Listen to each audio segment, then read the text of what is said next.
Hello, I'm Kristne Baltrum. I'm the founder and executive director of Annie and Millie's Place. We are super excited to be here with you at the My Dog is My Home co-sheltering conference. We have been just so thankful for the partnership and support of My Dog is My Home since our beginning in January of 2021 and are excited to be here with you sharing our growth and what we've accomplished in the last 3 years. So thank you for stopping into this poster session. I'm excited to get going. So for those of you who don't know us, Annie and Millie's Place is an effort from my family story, and our mission is to keep people experiencing homelessness together with their fur family by evolving pet-friendly solutions, programs, and resources. We started our work in the fall of 2020, but we were officially incorporated in January of 2021. And first and foremost, our story is a story of love. It's a story of the human-animal bond. It's a story of my sister and her dog. It's a story of our family's journey together. So Annie was my sister, and I loved her very much. And when I think of her, I do think of this heart. But for a lot of Annie's life, she struggled, I believe, with some undiagnosed mental health issues. She had some substance use issues along the way, and all of this ultimately led her to feel very, very small. So with the issues that she was facing and some of the substance use history off and on, she sometimes didn't make the best choices. And some of those decisions were very difficult for us as her family to watch. So when I think of her, I do think of this upside down heart. But there were 4 people who made Annie very happy, and they're all adult people now. They're her children. They're all grown-ups, but she always carried their baby pictures with her in her wallet because they made her very, very happy. But some of her choices and her sadness and the rough relationship that she had with her kids made things really difficult at times. It was always difficult and it was always messy, but there was one being that made her the most happy all the time, and that's her dog, Millie. And that is represented in the paw print of Annie and her 4 kids being the toes, and then Millie. So Annie had a very big heart, and this big love between her and her dog. She wanted to share that love and that feeling of fulfillment that she got from her dog. And she wanted to give back to the world, even though she didn't really have much to give. She gave everything she could. And there was one time that Annie brought a family back to her apartment to live with her because she found them sleeping in their car behind the gas station where she was working at the time. So remember, I said that sometimes she didn't make the best choices. Well, having her dog was not allowed at the apartment, and neither were these extra people. The landlord had been overlooking the dog for some time, but with the extra people on premises and the need to leave the security door open so that they could come and go as they needed to, was not appreciated, shall we say, by the other residents of the building.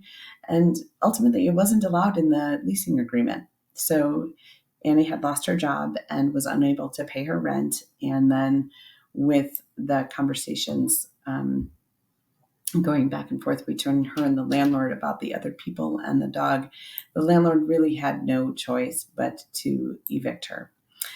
They tried to find a place to stay, but the shelter would not keep Annie with Millie together. So they were unable to access shelter when they became homeless.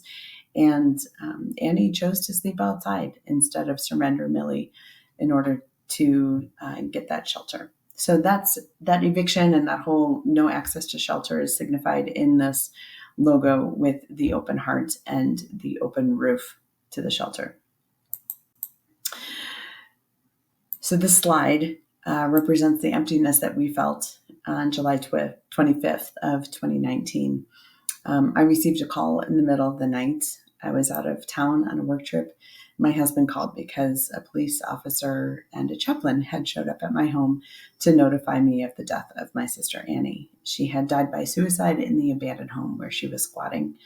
It's my belief that if she did not have to choose between her dog and her shelter, she would still be alive today.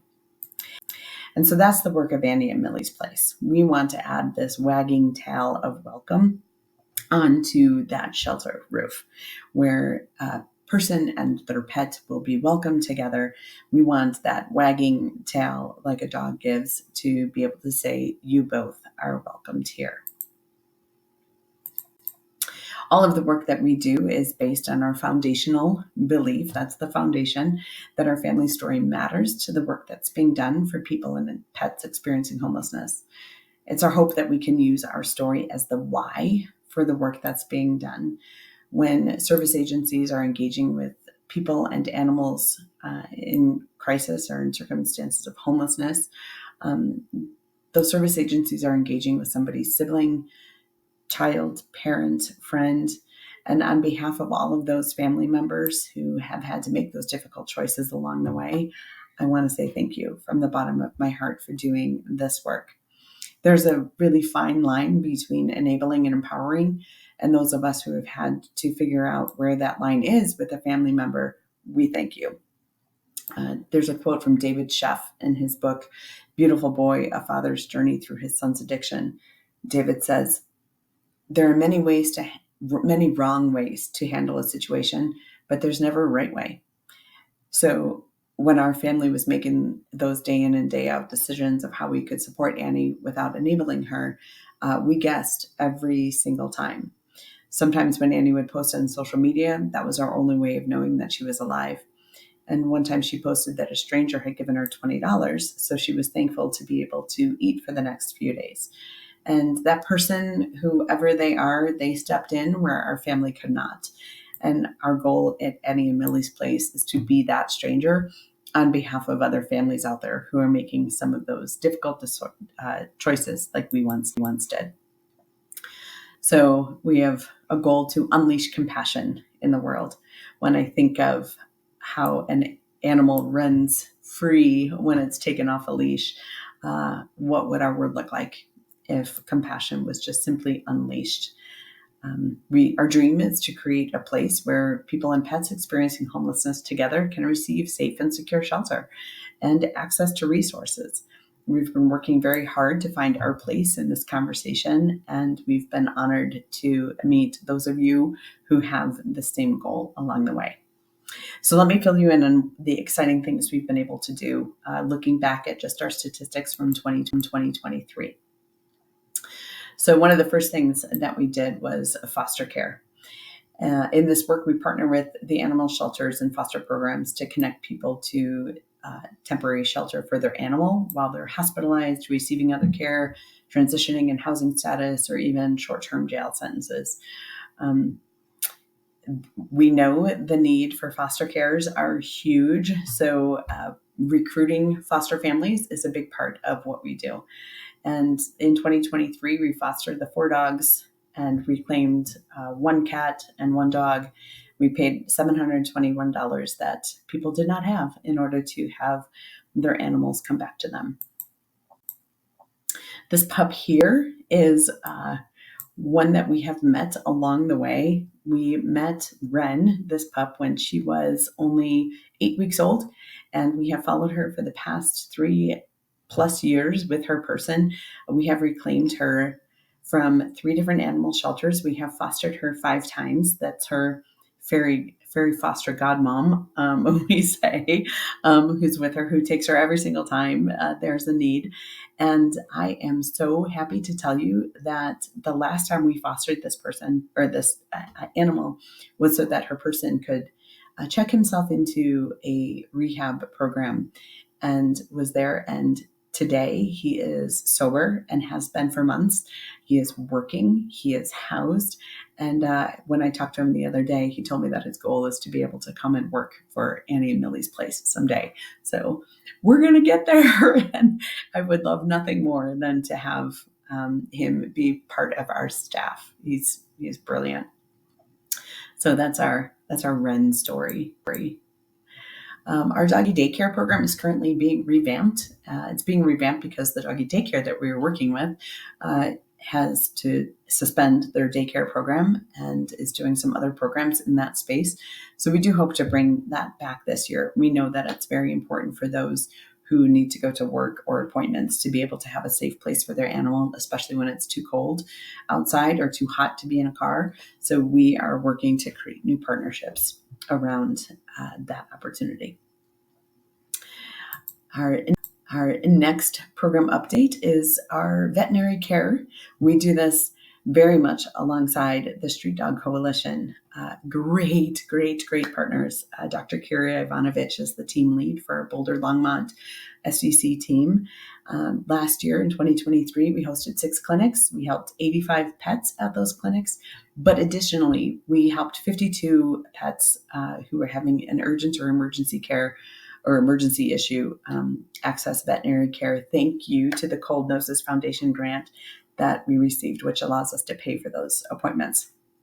And we spent over $6,000 in veterinary care costs alone. I know I'm preaching to the choir when we know that veterinary care is expensive, but we're very excited to be able to provide that service for our people.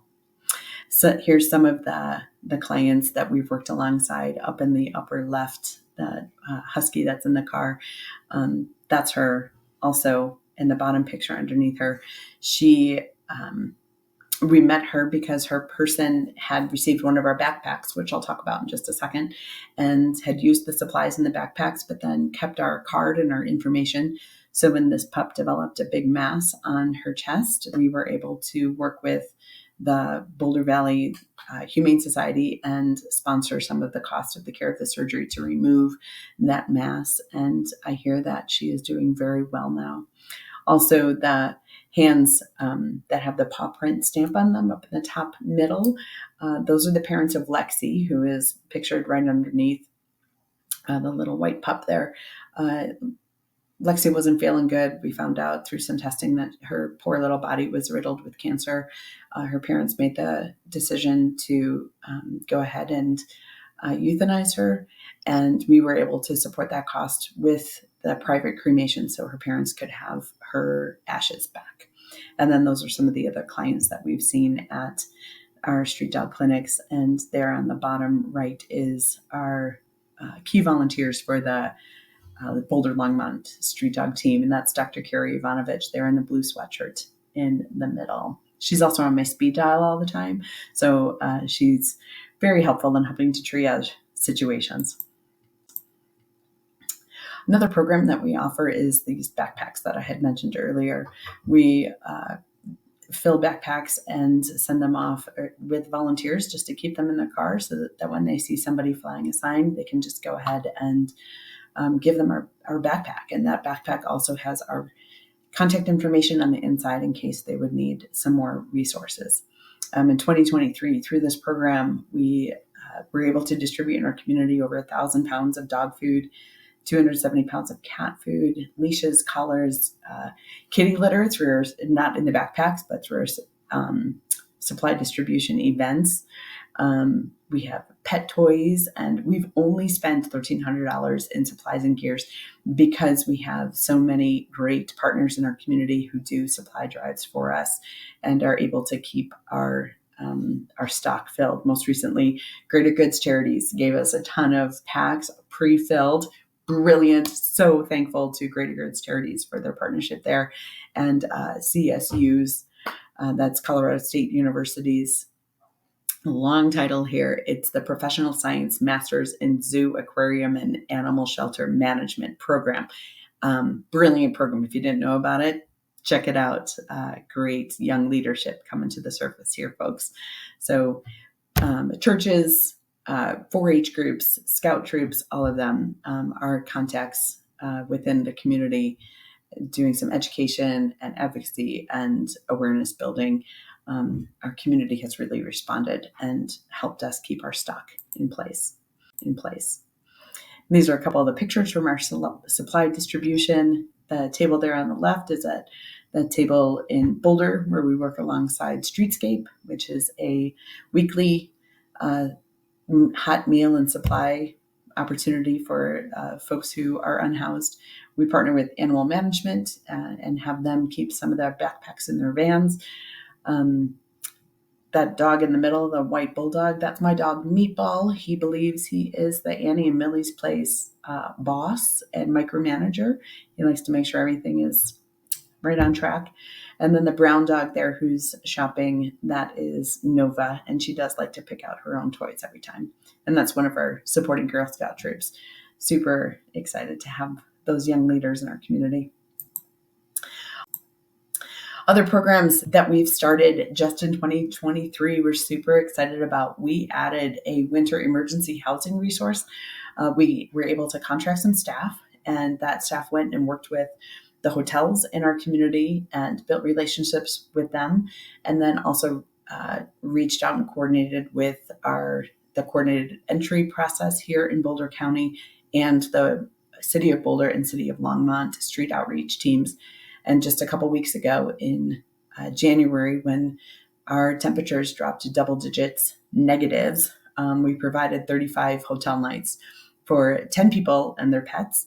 I don't know why there's an extra bullet point there, but it was seven people, and some of whom had a companion, and so they came with, and we were able to put those people and their pets in safe and secure, warm overnight shelter. Super proud of this program, and we're looking to expand it in the coming months so that it can just continue. To date, we have a bunch of partnerships continuing with our veterinary, Street Dog Coalition, My Dog is My Home, of course, some funders like the Community Foundation of Boulder County, PetSmart Charities, like I said, Greater Goods Charities is on there. I don't have their logo. I apologize. Greater Goods Charities. Shout out to you guys. Longmont Humane Society, DOG, the Wolfgang Boulder and DOG are both pet supply stores, small businesses here in Longmont and Boulder, and we're very, very happy to have them. Feeding Pets to the Homeless, it's been a great resource when we're looking to connect people to places where we can point them to receive some food if they're in need of that and not in our area. So super thankful for all of the relationships that we have built along the way. So how we've grown in the past couple of years, basically when we started, I just did what needed to be done because honestly, it wasn't a lot. We were just trying to let's try this and let's try that. The board was really my first group of dedicated volunteers, and my personal family and friends were the first financial supporters. And however, we knew that if this effort was going to be sustainable, it needed to grow beyond that. So the board brought their friends and networks to the table and helped us continue to grow that work. So the program did grow, and I eventually became overwhelmed doing all the things of program development, client contacts, partnership development, grant writing, inventory management, social media, accounting, everything else. You all know how that work goes, right? It can be a lot. Every day, this was my brain. Sleeping, eating, sweating, crying, laughing, all of it was here. And if any of you have ever seen a roadmap to burnout, it looks a lot like this. And so my board, I shout out to them, brilliant human beings, looked at that and said, this isn't going to work anymore. So let's be a little more strategic in our work. So really decided to work with our contract with an admin assistant and keep her going with some of the stuff that she could offload for me to be able to do some of the administrative things. We hired coaches for fundraising and for board development and some business development as well. We were able to have an intern from the Denver University Graduate School of Social Work. We are so excited to have Jessica on our team. Even though it's only a year, she's been super helpful at getting some of the program assistant stuff done.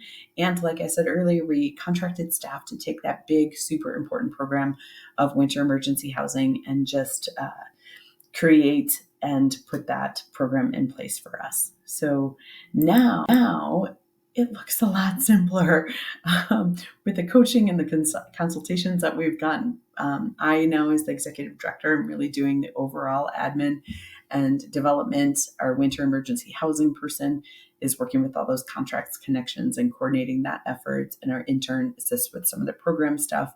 Our admin fills in the gaps between the three of us and is able to help us kind of coordinate all the things.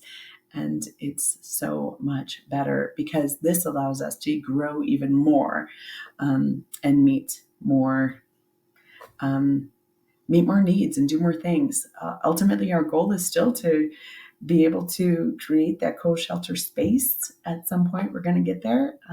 And with some development and programs happening along the way, I am 100% convinced that it will happen. So stay tuned. I hope to be back at the My Dog is My Home conference at another time, showing you our space or hosting one of the live tours of the building that we've built. So that's out there. It'll happen sometime soon. Don't know when, but I hope that you'll tag along for the ride. So I just want to show you our video that we made, just looking back at some of our friends and family that we've met along the way. And I hope you enjoy.